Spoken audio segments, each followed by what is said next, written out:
James. Thank you.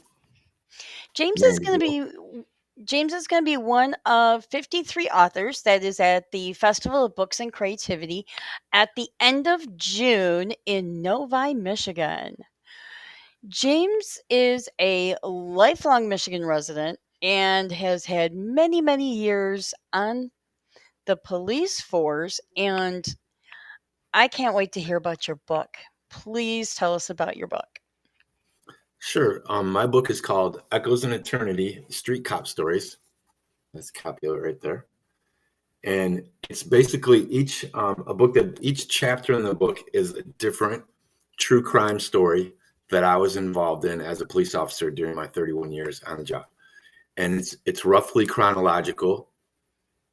And some chapters are 5 pages, some chapters are 25 pages, but you can pick it up and put it down, and each chapter is different. So I was very fortunate. I worked with a lot of really good people. I had some good leadership and people that taught me, and that was a very dynamic, like urban environment to be a young cop in. And I learned how to do it. And as I told you before the interview started, it was the only job I ever wanted. So it went by really fast, and I got to do pretty much everything that I wanted to do on the job. So I have no regrets. I'd like to have a little more money, but I knew that wasn't part of the deal. So. So give us a peek into what some of those stories might be that you've got in your book. Sure. It starts out. The first chapter is a cool story of a drug raid I went on as a rookie cop with another rookie. We were able to be the uniform presence for a narcotics team that I later worked on for several years. But I was so excited that they were there. I just looked up to them as superheroes. They were going to go do this raid on the crack house on Euclid Street in Mount Clemens, and the leader of the narcotics team was a guy named Steve Thomas, who you'll read about. His call sign was Red Man, and he knew how excited we were because he was the same way. He was 20 years older than us, but he still had that love of the job that we had. And so, super good guy. He's no longer with us, unfortunately, but. So we got to go on, and it was interesting, and it was my first exposure to that kind of pretty dangerous, fast moving, high speed operation. And I learned a couple things. I won't tell you what they were. You have to wait and read it. But but that's an example of, like, it starts out rookie year, uniforms. What are we doing? We're trying to just show up to work on time and not get hurt and just do things right. And it kind of evolves over time. I made it to the rank of sergeant, and there's some stories as a supervisor. One time I went, there's a story that's in the book. I went out on the road, and I left the most trusted patrolman to work the front desk. And so he was busy handling things and talking on the phone, and a guy walked up to the front desk where there's that bullet resistant glass, and he placed a bomb on the counter. And he said, I found this bomb in my car. I don't know what to do with it. And so a 19-year-old dispatcher who was trying to help because he didn't know what else to do, he takes the bomb through the, those, you open it up like the old, in your grandma's house, they had the milk delivery port, it was like that. It was through the bullet resistant glass, and he takes this pipe bomb and he puts it on the desk. And then he goes and tells the officer who was in the station, and the officer, Mark Bratton, one of my best friends, he comes out, he sees it from about 10 feet away, tells the kid to get away, backs everybody out, unplugs the phone, shuts down the dispatch, and calls me, and he says, hey man, you better come to the station right away. And this guy was a former Marine. He worked at the Detroit Police Department for several years before coming to Mount Clemens. And I knew if he said something like that, I better get my butt in there quick.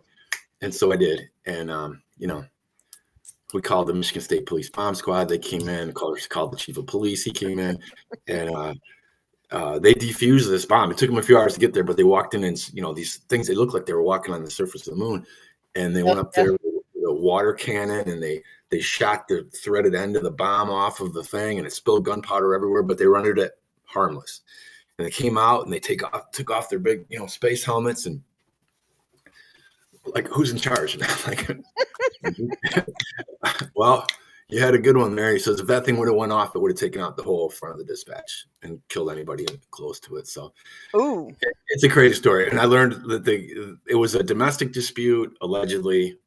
Allegedly, the new boyfriend put the bomb in there. But then I found out that this guy was a criminal for a long time. He was a car theft guy, that some sort of a federal informant or something. I don't know what happened. All I know is that I was a new sergeant, and then we got the bomb out of there, and we just carried on.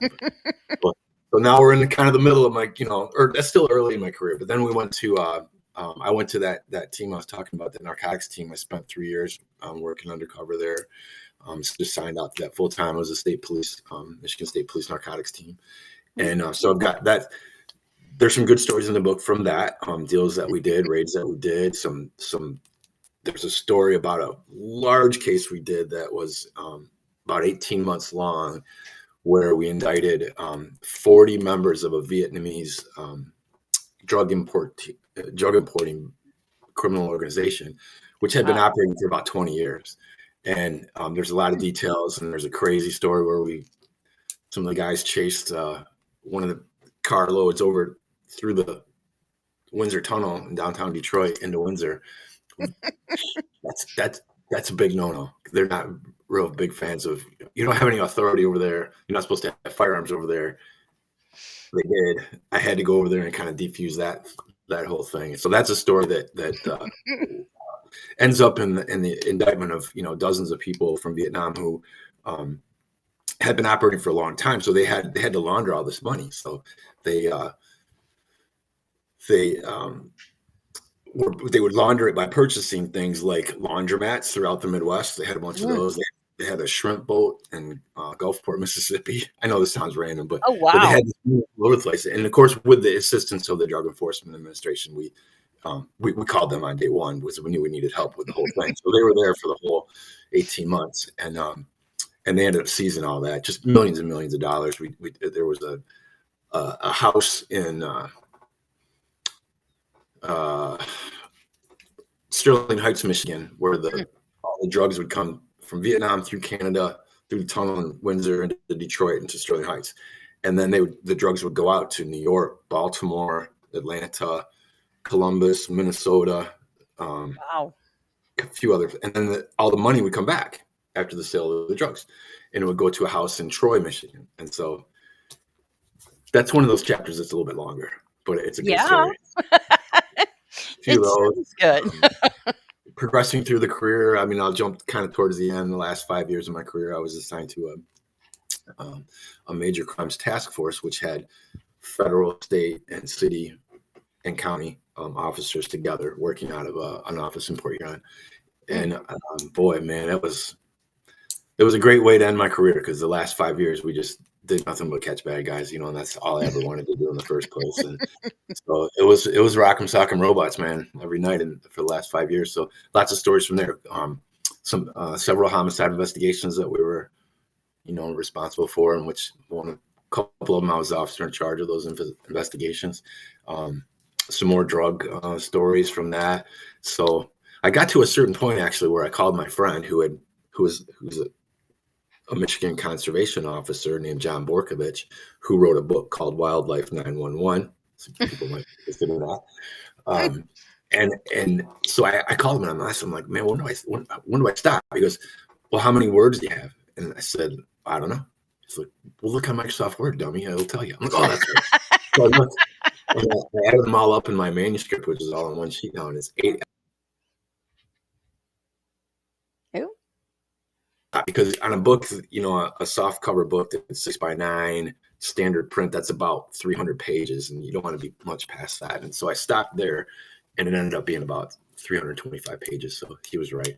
But I mean, lots more stories that didn't go in the book. So it was really exciting, really rewarding. It was everything I wanted to do, really. So here I am, 31 years later. So, is there plans for another book? Yeah, so I've started writing another book. This one's a novel. It's fiction, Oh. and I have a storyline. It's basically, here's what I'm doing. Every character in the book is going to be someone who I actually knew. I mean, like, I'm not going to use their actual last name, but I'll use their real Right. first name, that type of thing. But beyond that, it's a fictional book. But these are all people that I knew, and experiences that I had that all inform this fictional story. And it's basically the story of three young women who were victims of human trafficking, because we did a lot of that. I didn't mention that in the summary of the book, but Mm. there's a bunch of human trafficking stories. Because when I was in that major crimes unit at the end of my career, um, we we got into it almost accidentally, but then we uncovered a big mess, and we started to realize how human trafficking is all around us now. You just don't Mhm. see it. It's all online. It's invisible. If it was like when I started in 1990, where we would see the prostitutes, and we knew that they were a symptom of the drug problem, not to justify it, but that's what it is. We would see them on the street, and we arrested them so many times that I knew a lot of their names. And in this fictional book, three of them are women who were murdered back then, and their murders were never solved. So they're going to be characters in the book. Back to the human trafficking.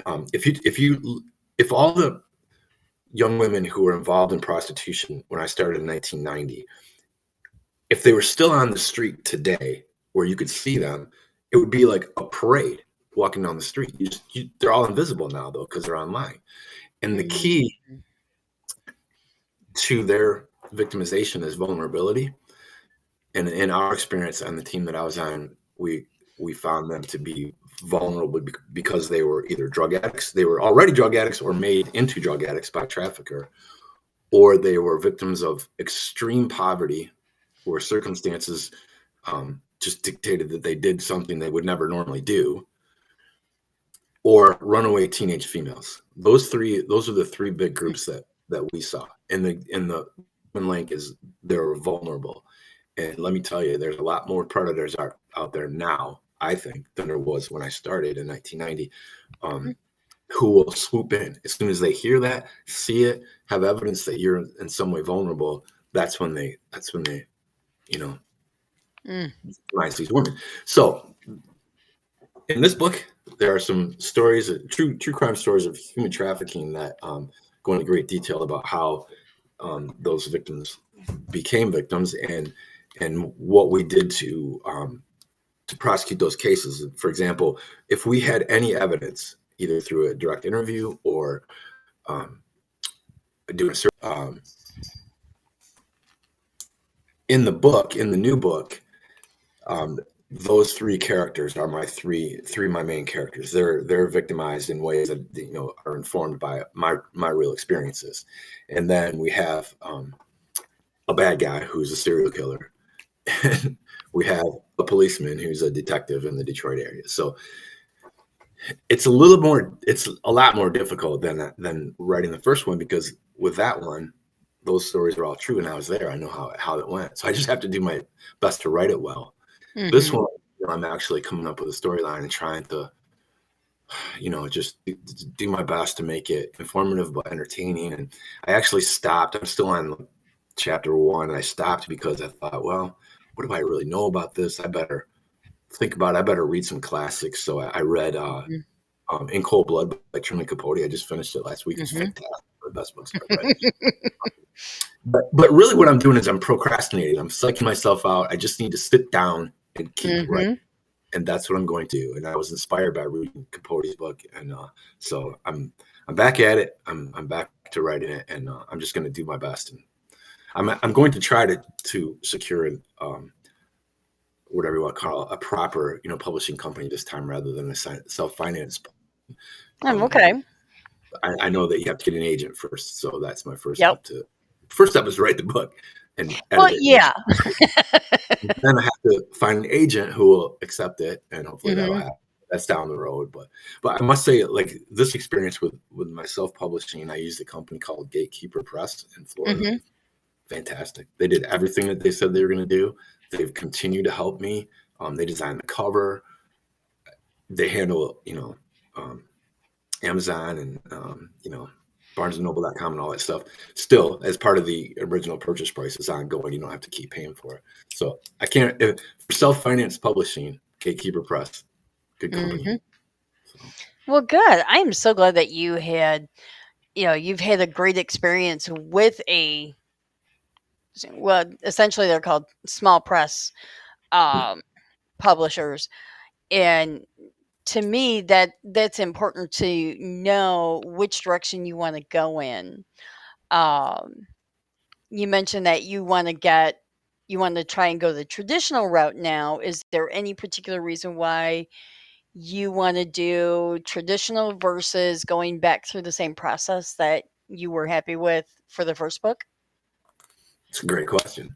I'm not sure if I know the answer. I guess because I think I'm supposed to. Isn't that what you want? Is like Barnes and or Bantam Books or some company out of New York City to say, "Here's $1 million. We'll take care of everything." I don't think that's actually what happens, but No, um, that's not. no. But we'll see. I'd love to explore it and just see if I could do that, and perhaps it would result in broader exposure. Hmm. Um, I guess that would be the reason why. But I'll definitely, if it doesn't work out, trust me, I'm going back to Gatekeeper Press for sure. So, w- with all of your writing, do you sit down with an outline or are you just sitting down and writing?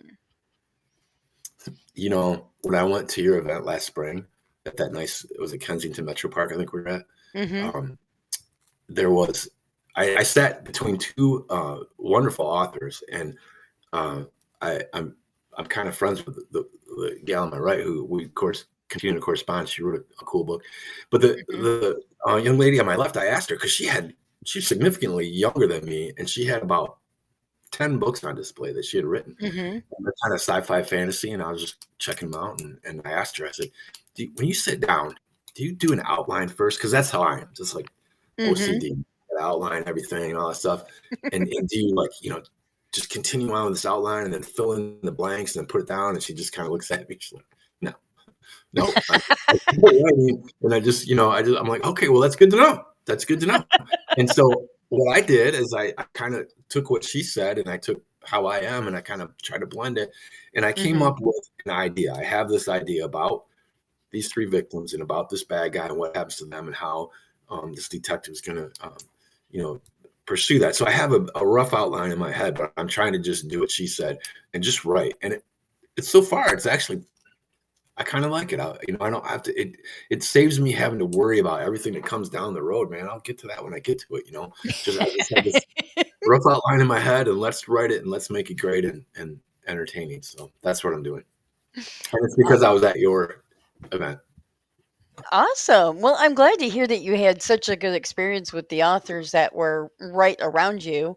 And, this event is going to have even more authors because that event, I think we had about 40 authors, and now we're at 53 authors. So, nice little jump in numbers for number of authors. Yes, it is. Um, so you said that you retired Mhm. after 31 years. Right. So, what made you retire? I got to the age where my pension, I was eligible to draw a pension at age Okay. 55. So that's primary. I mean, and really, I mean, I could have kept working and Mhm. I wouldn't have been miserable or anything by any stretch, unless they sent me like, back to the road or something. I wouldn't do that. But if I was able to stay in like as a task force detective, I certainly could have stayed. But that's, that's common like mindset for people like myself that really love that job. You just need to stop at some point, and sometimes you need to be told to stop. If you go past the point where you're eligible to draw a pension, then um, you're kind of wasting your pension, really. You know what I mean? Mhm. Um, so let's enjoy it. Let's 31 years, good run, bro. Let somebody else do it. And I think I got into it at a great time because the Mhm. people who trained me were largely, the people who were my bosses were the Vietnam vets who had started, in the 70s, and they were getting ready to retire in the early 90s. So I learned a lot from them. It was great. And it was tough to get a job as a cop back then. Like it was tough. Like I showed up for some tests and it was just, I showed up for a test in Metro Detroit at a large high school for a department there on the Mhm. east side. There were 600 people there just to write the written Wow. report. and and it was for like 3 spots, and then you get eliminated by that, and then you have oral board interviews, and then you have, background investigations and drug tests and all the stuff you have to go through, and they whittle it down, and they whittled that down to probably a list of 100 people. Wow.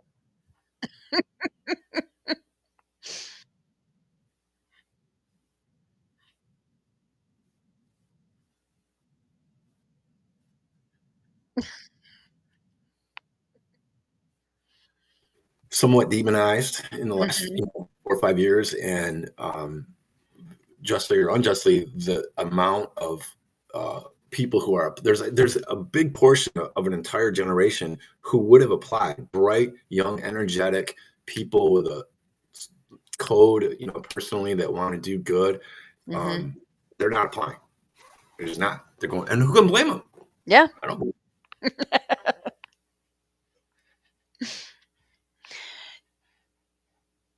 So what are you doing now that you are retired?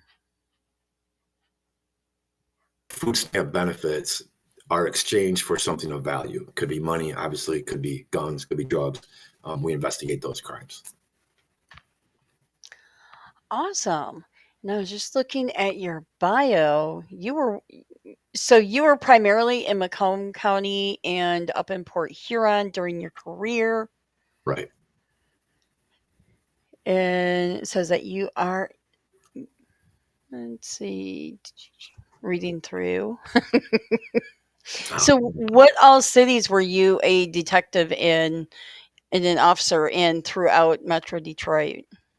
sure. I started in Mount Clemens, Michigan, Hmm. with Mount Clemens Police Department as a patrolman, age 23 or 24, and after 7 years, I made sergeant there, and then I was assigned as a detective sergeant to the County of Macomb Enforcement Team. So that's the State Police Drug Task Force. I'm still employed by Mount Clemens. I'm just assigned out to that group, and I was there for 3 years. I came back, I promoted out of there. I made lieutenant in 2004, I think, and then I would have stayed there the rest of my career. However, the city council in Mount Clemens voted by a vote of 4-3 Mm. to disband a 113-year-old police department that was just, it was a great place to work. I loved it.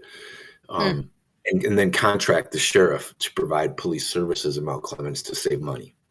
I don't know if it saved him any money. I don't think it did, but that's what they did. So rather than go to the sheriff's department, which they offered me a job, the sheriff at the Hmm. time, I've always been friends with Mark, and he's always treated me well, and he offered me a job over there. And one of the results of being on task forces and having federal jurisdiction and so on and so forth is that it makes a target rich environment even more so, because we were all over the place. Hmm. When we were working dope, you follow you try to buy drugs from a drug dealer, you arrest him or her, and then you try to flip them into an informant, climb the ladder, and so on and so forth. And one or two flips, and you're in the city of Detroit, because that's where the drugs come out from to the suburbs. Um, Now, I'm not ripping on Detroit. I love Detroit. I lived there for a while, and we have a really good relationship with Detroit PD, and I do really love Detroit. So I'm not trying to say anything disparaging about the city itself or people who live there, but that in Southeast Michigan, that's where the drugs come from. So we did a Yeah. lot of search warrants there, and arrested a lot of bad guys down there. So Well, awesome. This has been a great interview. I yeah, can't wait to see you in person at the end of June. awesome. Uh, and we'll hopefully enjoy some warm Michigan weather at the